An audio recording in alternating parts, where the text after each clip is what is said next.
Olá, meus queridos alunos, tudo bom com vocês? Espero que sim! Então, hoje nós vamos dar aí mais um passo dentro dos nossos estudos de música. Na aula da semana passada, nós falamos sobre o samba e a origem do samba. Hoje nós vamos falar sobre a primeira escola de samba a surgir aqui no Rio de Janeiro, tá? Porque o samba ele foi associado ao carnaval. Então, vocês vão assistir 2 documentários bem rapidinhos falando sobre a Deixa Falar, que foi a primeira escola de samba que surgiu aqui no Rio de Janeiro no ano de 1928. Então vocês vão conhecer aí um pouquinho, né, da história, né, desse grande marco, né, na história do Carnaval do Rio de Janeiro e acaba também do Brasil, tá bom? Então são 2 documentários bem rapidinhos, de forma bem fácil, para que todos possam entender, tá bom? Então assistem lá.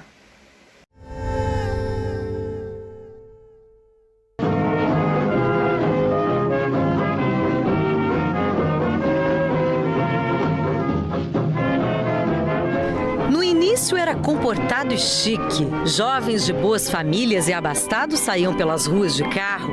Naquela época, o automóvel era um luxo ao alcance de poucos. O corso desfilava com foliões fantasiados ou elegantemente vestidos, que jogavam confetes, serpentinas e lança-perfume nos outros veículos. A brincadeira, de origem europeia, foi muito popular em diversas cidades do Brasil no final do século XIX e início do século XX, sendo uma tentativa de reproduzir as batalhas de flores, características dos carnavais mais sofisticados da virada do século, como o da cidade de Nice, no sul da França. O corso é um carnaval elitista, uma imitação do carnaval europeu. Só podia participar quem tinha carro, não tem jeito, né? Possivelmente ele começou no início do século, com a abertura da Avenida Central, atual Avenida Rio Branco. Se estendia pela Beira-Mar, indo para a Zona Sul, Catete, Glória, Flamengo, etc. Né?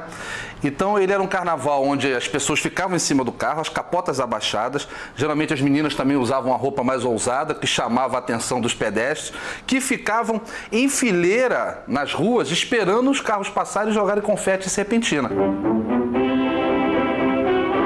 Popular e democrático, o bloco sempre existiu, porém mais comportado e ingênuo do que nos dias de hoje, mas mesmo assim com a malícia natural do carnaval.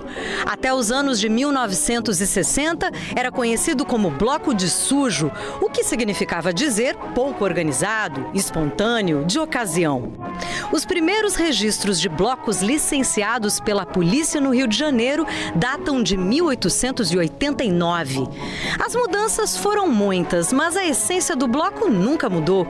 Cada um por si, fantasias engraçadas, críticas ou mesmo bizarras e muita animação, descontração, liberdade. Quando você tem no final do século XIX e século XX a classe média, no crescimento urbano das cidades, não só do Rio de Janeiro, você tem um desejo de participação maior dessas populações na rua, sobretudo na maior festa, né, que é esperada, que é a festa do Carnaval. Você tinha os cordões, por exemplo, que era um grupo um pouquinho mais organizado, tinham várias fantasias, tinham estandartes elaborados, já tinham músicas próprias, né? São os primeiros a produzirem música para o carnaval. E você tinha uma massa de mestiços, negros, brancos, empobrecidos, né? Com centenas ou talvez dezenas de cordões pelo Rio de Janeiro. Esse era um carnaval mais popular. O outro carnaval muito popular que você tinha é o carnaval dos ranchos, né?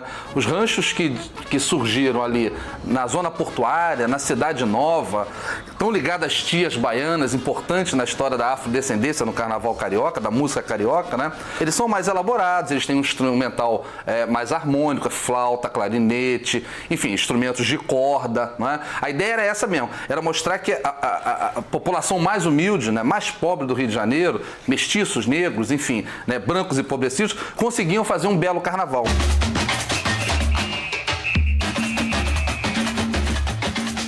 Em 1928 foi fundada a primeira escola de samba de que se tem notícias, a Deixa Falar. O termo escola de samba foi usado porque na Rua Estácio, onde aconteciam os ensaios, havia uma escola normal. Nos anos de 1930 surgiram os concursos, mas era tudo muito amador e diferente dos dias de hoje. Você vai ter uma sequência de escolas que vão surgir que no decorrer da década de 30 e 40 vão começar a ser referência do carnaval carioca. Primeiro vão existir concomitante aos ranchos e os cordões, né? Só que alguns marcos são importantes no universo do surgimento da escola de samba. Em 1935, você tem o poder público que começa a investir nas escolas. Eu começo a dizer que aí as escolas passam a ficar midiáticas, ou seja, elas começam a perceber que elas podem ser grandes. Assim eram os desfiles das escolas de samba nos anos de 1960. Um outro tempo, um outro ritmo, um outro espírito. Desfilando bem junto ao público, samba maneiro, sem pressa, pura diversão. Mesmo assim, todas queriam ser campeãs, fazer bonito na avenida, bateria não tinha rainha, a escola não tinha musa e a ala das baianas era a área nobre tanto quanto a da velha guarda. Porta-bandeira e mestre-sala pareciam mais leves no asfalto, não existia ainda a passarela do samba. Esse desfile espontâneo que tinha na Praça 11, você vai ser levado para Rio Branco, porque vai crescendo a participação popular, depois vai ser levado para Presidente Vargas, que é onde você tem a montagem das arquibancadas.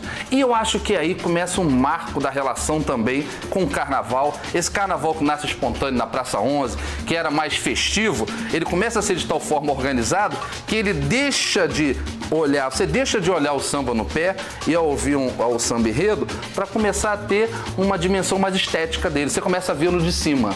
Não precisa dizer que esse carnaval, com a demanda, né, com o investimento público, com interesses privados, com uma referência que ele se torna do Brasil inteiro, vai ter depois a sua casa definitiva, né, num glamouroso espaço até hoje, projetado por Oscar Niemeyer, que é o Sambódromo, né?